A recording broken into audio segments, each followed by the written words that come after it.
What is up, everybody? Welcome to Season 3, Episode 1 of the Nerd Alert Podcast. This time, unfortunately, you have only me to deal with. Is that a blessing? Is it a curse? I don't know. We'll find out. We're structuring the format of the show. Unfortunately, don't have a co-host at the moment. So we're thinking of, or I'm talking about me, is maybe cycling some guest hosts, some guests. We're going to try to see what we can do with this writer's strike going on and this actor strike going on. I don't know who's going to roll in here one day. I mean, could we get Ryan Reynolds? Could we get Gal Gadot? Could we get one of the extras from Community? I don't know. I mean, I really don't know. It's up in the air. Regardless, we're coming back at you. Again, restructuring the format of the show. It's still kind of up in the air, so bear with me. But today, again, we're bringing back the conversation, and that's primarily what I'm here for. Today, I'm going to be discussing a few things. We're going to go over the full review of Teenage Mutant Ninja Turtles, Mutant Mayhem, as well as Blue Beetle, and of course, how we wrap up the show with some news. And then in the news segment, we'll go ahead and I'll cover a couple ideas I have as well. But guess what? Also, with Season 3, we are bringing now merch. Hope you dig the shirt. It was a little something I whipped up for my old co-hosts. Dig the back. Oh, maybe, I don't know. Link for it will be in the post in the description. Hopefully you guys dig it and buy. It'll help with some of the support the podcast. But with that said, let's go ahead and get to it. First things first, we're going to go into Teenage Mutant Ninja Turtles and Mutant Mayhem. It's not Mutant Mayhem, it's just TMNT Mutant Mayhem. I don't know why I'm adding that, but here we go. Hope you enjoy. What up, peeps? Today we're talking Ninja Turtles. This is going to be a full-on review. Spoilers, so you've been warned. If you're not prepared for it, please turn away now, because I will be spoiling the shit out of this movie. Okay, not too much, but there are spoilers. All right, today we're talking Ninja Turtles Mutant Mayhem, which has been out for a few weeks now. If you haven't watched it, please do. And I'm going to go ahead and get into why. I'm a diehard Ninja Turtles fan. I grew up on it since I was little. It's one of the first things that actually got me drawing. The 1980s classic is everybody's go-to. The live-action movie, everybody's go-to. And after the past couple of years, it's been kind of sketchy. Like, there's been a couple of different reboots. The Nickelodeon reboot, fantastic. As far as movies go, they've been pretty much hit or miss. More leaning towards the miss more than anything else. But we're coming back to what made the Turtles great. This new movie is awesome. For me, being a purist with the prior property, I was skeptical, not going to lie. Now, I know it was in Seth Rogen and Evan Goldberg's hands, the guys from Superbad. So I was a little confident, but at the same time, they've also put out Sausage Party, so you don't know. So yeah, I was just very curious as to what they were actually going to do with this, and I got to say, applause. They clearly grew up with it as well. They stayed true to the source, but gave it a fresh touch. Let's start off with the story. Story resolves, again, we're meeting our turtles for the first time. And this time they're actual teenagers and they're acting like teenagers. Seth Rogen, from what I've read in interviews, actually put these 4 kids in a room, let them record their dialogue all together while they were putting the movie together. And it shows the banter, the quips, the jokes, like all of it, just bing. All in such a fluid motion. And that's something that the original movies missed. Like, you got the teenager vibes, but it didn't, I don't know, even the old school ones didn't feel quite like teenagers. They just felt like characters, right? Not really teens. But by putting these kids in there and being able to build that rapport, it really shows within the characters. Each one's distinctive. They still remain kind of true to their form of the archetype of Raph, Leo, Mikey, and Donnie, but they have a new touch to them. Definitely a new feel, definitely for the times. Our turtles are played by Micah Abbey, Nicholas Cantu, and Brady Noon, and Shimon Brown Jr. And on top of that, I mean, let's talk our cast. Our cast was fantastic. The great Jackie Chan as Splinter nailed it. How they never did that before, I don't know, but it was perfect. And for another reason, which we'll get to later, but we also had Ice Cube as our main villain, Superfly, John Cena, Ayo Edebiri from The Bear, amongst many others that filled in the voices for our mutants in this movie. But yeah, so we're getting back to these turtles finally, like, starting to spread their legs and go on errands throughout the city, and not really hitting crime yet, not really the vigilantes that we're used to. But we do see how new to the game they are within their first night out fighting crime. You clearly said they're not ready for it, but they are. You know, at first it's kind of sketchy, but then they start getting the rhythm. All their muscle reflexes, everything they've been trained to do has kicked in. So their first one, not so great, but they start picking up the momentum, which is what should happen. I don't think it's really realistic to expect these Ninja Turtles to just kick ass right off the bat. And they don't, especially being teens. You know, these are 15-year-olds. 15-year-olds fuck up left and right. These kids do. And it plays so well, but also plays in their maturity and progression throughout the movie. Now, with that said, it's a really interesting take on how they learn their ninja moves. You know, in prior movies, it's either Hamato Yoshi has been transformed into a rat, or the rat grew up with Hamato Yoshi, which now for modern times I feel like is a little outdated. It really is. Like, that's going to be kind of hard to show off and exemplify in a movie. So this turnaround, they learned from martial arts videos, self-defense videos, and it makes sense. Now, sure, you know, a clear plot hole is how do they get to the point where they've crafted their own weapons and they're on this ninja side, and honestly more of an expert level. But still, it's good groundwork as to how and why. And then the why is, you know, Splinter decides to actually show them the real world. It backfires, so he knows these kids need to defend themselves. And that's where the ninja aspect kicks in. Do I miss the samurai aspect? Yeah, it could have been incorporated. Yeah, but this, to me, is still more realistic than vice versa. I kind of would have preferred if they would have went with the Hamato Yoshi turning into a rat versus a rat just developing on itself. Okay, well, you know, we're not supposed to say rat according to Splinter, of course. It's very derogatory, so I'll refrain from using it.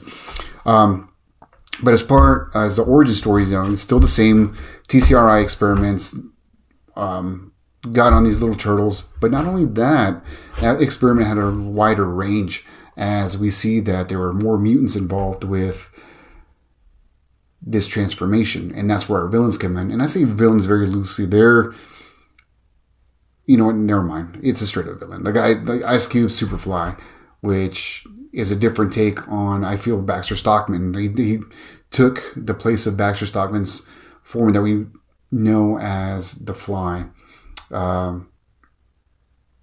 and just became something else. Really, really cool vibes. Ice Cube does his thing with it. And I've already mentioned everybody else. And then you have the rest of the mutants. Long list. A lot of characters that we saw in the original 80s run and some of the comic strips develop as the seasons progress, all thrown in here. And it was cool to have mutants of this variety versus the cliche Shredder. Now, I love Shredder as much as anybody else, but it's good to get to switch it up and build up to a Shredder confrontation, which, if you stuck around for the mid-credit scenes, spoiler alert, you see he's going to be brought into the mix, and I'm ready for it. But yeah, between that and then they meet April in a little bit of a twist. She's in high school as well. A little bit of love interest for Leo. He's swoons over. Typically, it's Mikey in most of the other properties. It's cool to see that they put it on Leo this time around and show how even the leader can fall apart or just become loose at the seams when the hormones kick in. Let's be honest. Again, they're teenagers. So the natural reaction is to be goofy and fall over yourself in front of the girl that you like. And that happens here. And it's so cool, again, to see them acting like kids. But all in all, love the storyline. Love the action. The comedy was on point. My boy Jackie Chan, as I mentioned earlier, him filling in the spot of Splinter was spot on. Why no one thought about that before, I don't understand. But what's cool is there's a fight scene towards the end, and they capture all of his actual movements from his classic movies. It's clearly in Jackie Chan fighting style, and it works perfectly. I know there's been complaints of Splinter not being the badass Splinter that he's known for in other properties, but he still is. He doesn't not as forward and proactive about it as the Sensei Master. He's a father at the end. He's still their dad, and he's there to protect his kids. So when the time comes and he needs to show how much of a badass he is, well, guess what he's going to do? He's going to whoop some ass.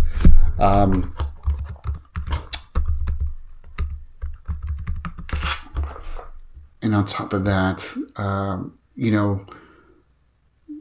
don't know. I just think, the way it plays out, it's very for the times, from the dialogue, the verbiage, the scenes. The art style picks up the same art style that's been common since the Spider-Verse broke the mold on animation.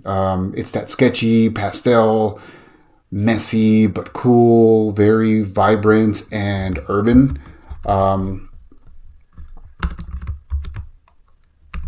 Sorry, my light just went out.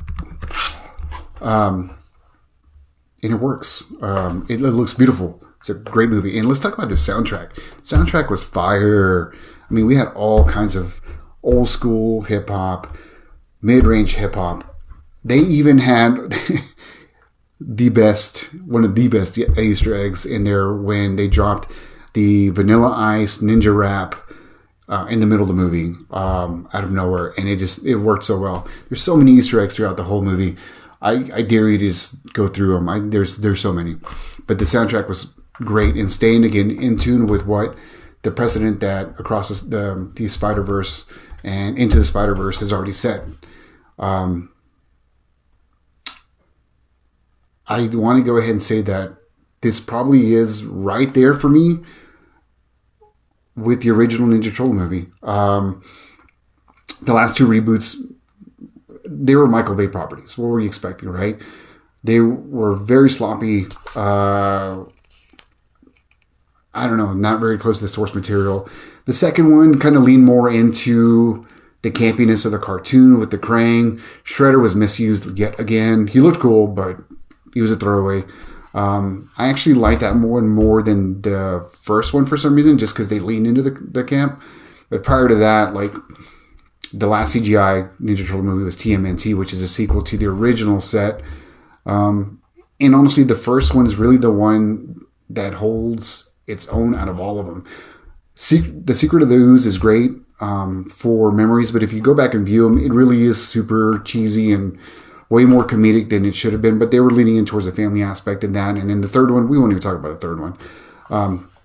But this, like I said, for a reboot and for them able to balancing out old and new and just coming up with something fresh, I highly recommend it. Again, it's right there with me. Like, I can't meet the original on equal terms, but it's right below it. It's like really there. It really is. I'm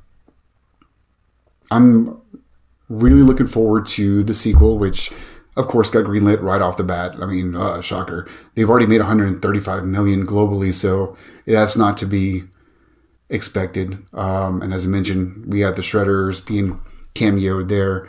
And then there's a spin-off TV show based on this whole storyline as well, which I'm looking forward to. I'm loving the rebirth of the Ninja Turtle era. It's something that will never go away. There's always a fresh take on it, but this is probably the best take to date, aside from the Nickelodeon reboot, which completely engulfed the original 80s cartoon and, freshened it up a little bit, but not too much. This one it works. It works. It just works. If you haven't seen it, go watch it. Watch it again. Watch as much as possible. I'd love to hear your feedback on it.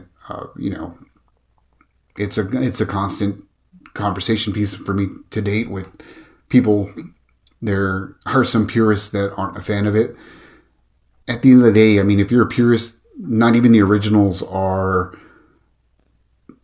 pure, to be honest. The original comic was super dark. Shudder dies right off the bat, and then they goes off on a tangent, and then somehow they bring him back. The movie itself, the first movie was dark, but not as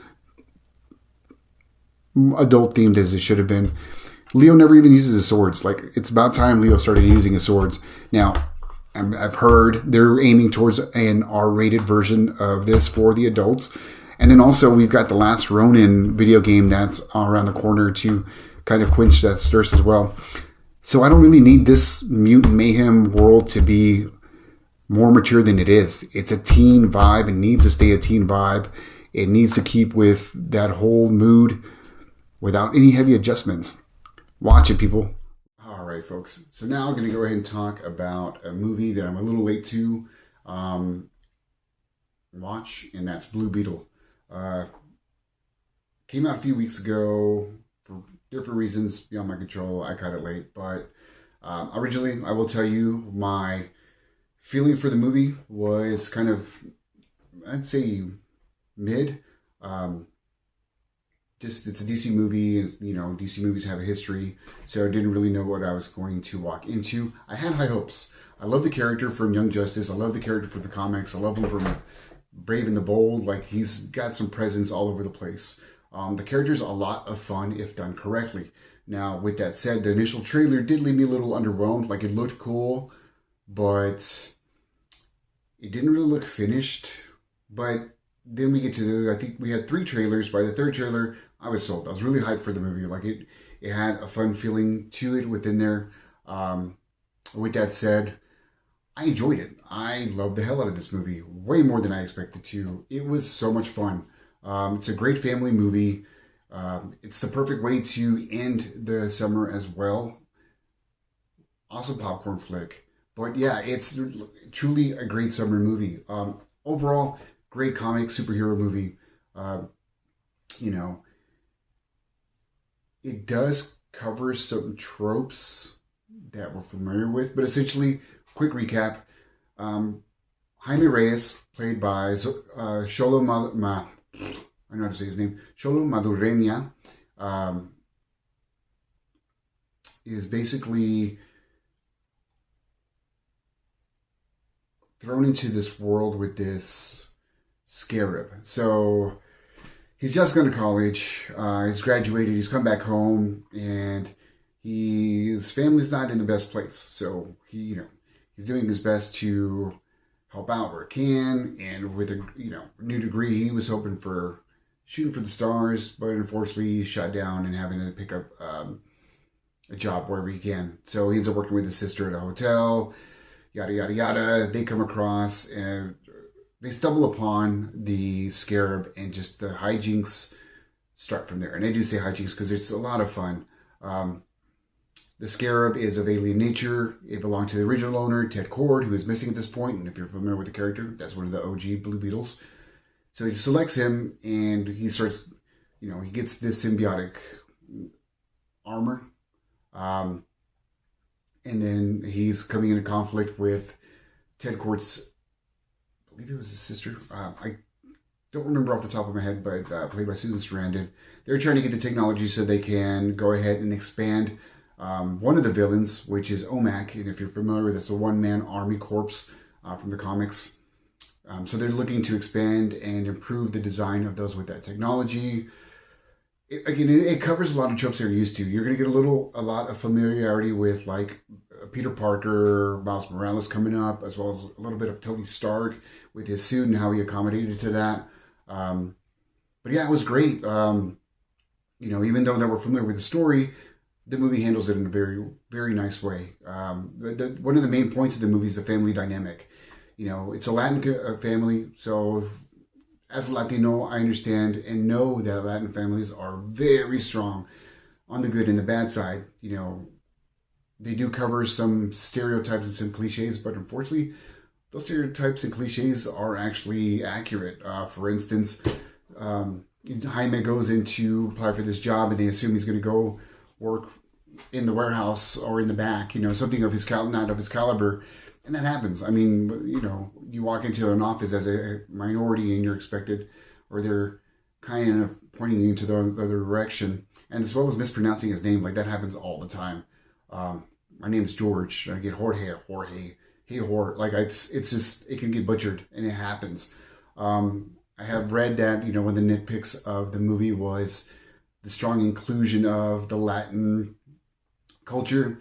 Man, every movie that you come across has its own flavor of culture embedded in it, whether it's African American, white, Asian, like that's part of the storytelling, the culture, the family where you came from. That has to be in the movie. And as Latino, I love the representation. I loved all the little nuances that were thrown in there that I'm familiar with my family and families around me.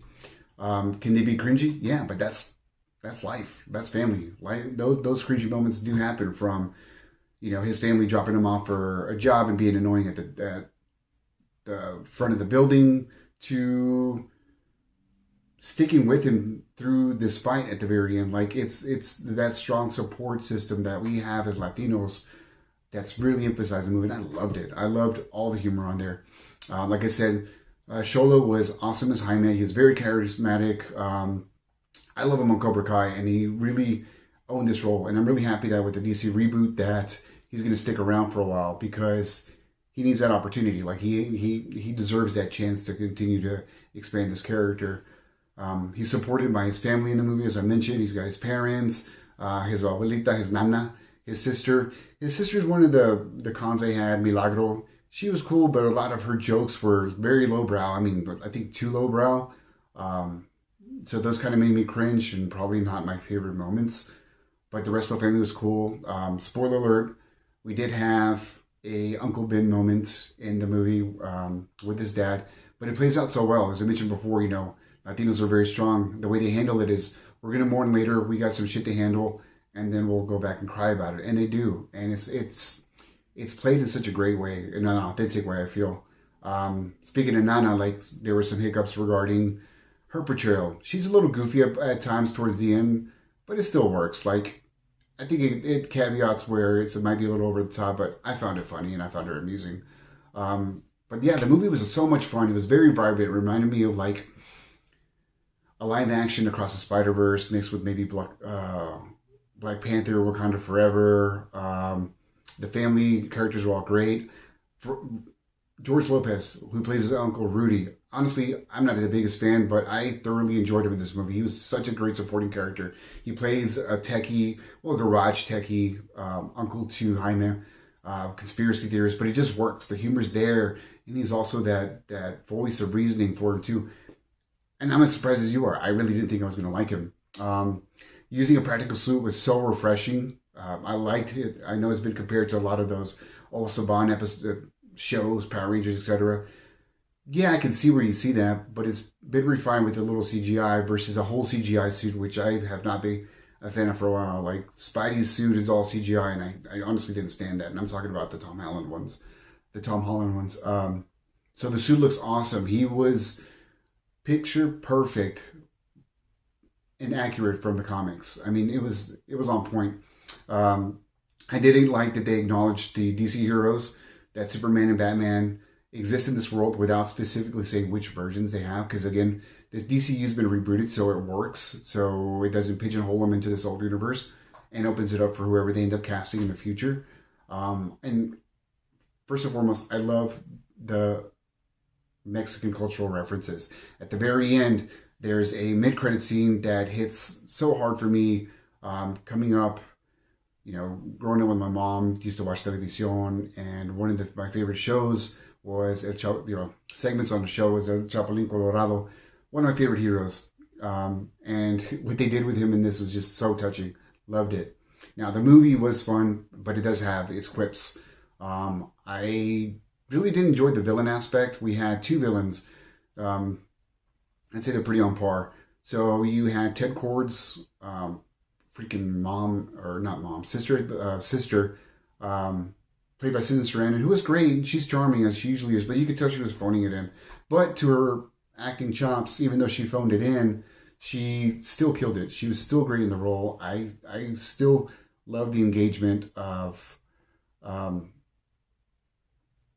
her character. And the other would be the muscle behind her, which was Carapax, essentially an anti-Blue Beetle, and in actuality is an OMAC. He was pretty dead. I mean, like, there was no depth to him. He was just grunt, muscle force. He kind of looked cool, but I think they dropped the ball on the character design. OMAC is very, very distinguished in the fact that he has this mohawk, and that's how you can identify him in the comics. Both versions of him are cool in their own ways. But one thing I think was a downer was not incorporating some of that in his design. His design looks very just cliche armored robot, and to me that was a bummer. Action was good when we got it, but it was still pretty minimal. I feel like we could have used a little bit more action. The final fight was a little lackluster as well. Ended how I expected it to end, with Carapax sacrificing himself after he's deprogramming and taking scissors around it. Again, spoiler alerts. I told you guys this at the beginning. But yeah, that was a little meh. I get why it happened, but I could have gone for a little more.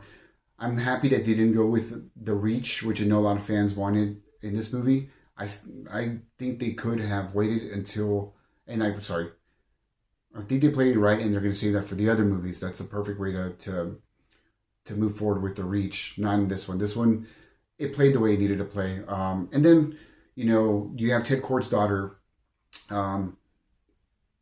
as a love interest for Jaime, and I feel like that was a little rushed as well. The actress who played her was Bruna Marquezine, and she plays Jenny Kort. She was cool. I liked her. She wasn't overly developed. She didn't have a lot of monologue, but I enjoyed her. But the whole love situation just rushed. They could have saved that. They could have, again, played with it a little bit in this movie, alluded to it, tiptoed around, and then thrown it in the next one. But yeah. But other than that, I loved it. I suggest going to watch it in the theater before it's out. It is a movie experience. But even then, catch it on HBO Max when it does land there. Fun movie. 4 out of 5 for me. I highly recommend it. Is it perfect? No, but it's a good overall comic book movie. And I think if you're thinking of it that way, probably the best DC's put out, just with all the different, just by the genre itself. Fun, action, not too dark. The comic aspect is on point. It was a great roundabout. I hope that the rest of the movies that are coming forward have the same feel. Then DC might have a chance to get some redemption. Hope it anyway. Hope you like it. Let me know. All right, guys. And now we're just going to go over a couple things in the news. I've covered a couple of trailers on the TikTok. So I won't go into too much details. I'll refer you back to that to check out the trailers themselves and a little quick reaction to them. But recently we just got a trailer for Aquaman, The Lost Kingdom.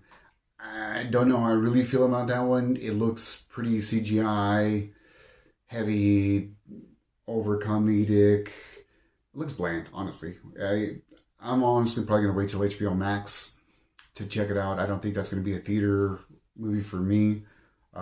We also got a recent look at one of my favorite universes, the Monsterverse. I love Godzilla movies. Those old Toei movies, like, that was it for me as a kid. I loved Saturday mornings because they would run all the classics. But, I really enjoyed the recent monster movies, as if you pay attention to, or you've been following on the show. I love them. So Monarch Legacy of Monsters is coming to Apple TV. That looks way better than I actually could have imagined, starring Kurt and Wyatt Russell. And our boy Godzilla did make an appearance in the trailer, so check that out. And then also, out of nowhere, Godzilla -1, which goes back to the Toei movies, and a very dark, cool-ass update to that Godzilla world as well. all trailers are on the Nerd Alert TikTok as well as the Instagram. So go check those out. Let me know what you think in the comments. I have been following Ahsoka. Loving it so far, even though I have not, honestly, as a Star Wars fan, I have dropped the ball and not watched any of the Clone Wars show. And this is a direct continuation from that. So now I really feel I need to go back. We're 5 episodes in, so I'm not going to go too deep into it. Episode 6 comes out next week. So I'm going to watch all 6 before giving a proper review. And then we'll discuss it a little bit from there. And then Loki's season 2 starts here in a few weeks. I'm kind of excited about that one. The trailers so far are hyping it up more than season 1 had me hyped. Season 1, as you know, was not as good as it should have been. Not as good as I thought. Very underwhelming. So I'm hoping season 2 picks up that slack and gives us some redemption with Loki himself. That's all I have for now. As we're reformatting the show, we being me, I'd like to hear your opinions. Hit me up on TikTok, hit me up on the gram, email me. All that information's in our profile, in the bio. Shirt merch, link to that's going to be in the bio as well. But email me any videos regarding anything I've talked about. I would love your feedback. If not, just you can send me the questions or comments. But yeah, let's get as interactive as we can with this season 3. I hope you enjoyed this episode, and I hope you stick around for the next one. Again, subscribe, follow, and share. All that helps support and give me some movement so that we can get all our big celebrities on here that I know we will one day. Hopefully sooner than later.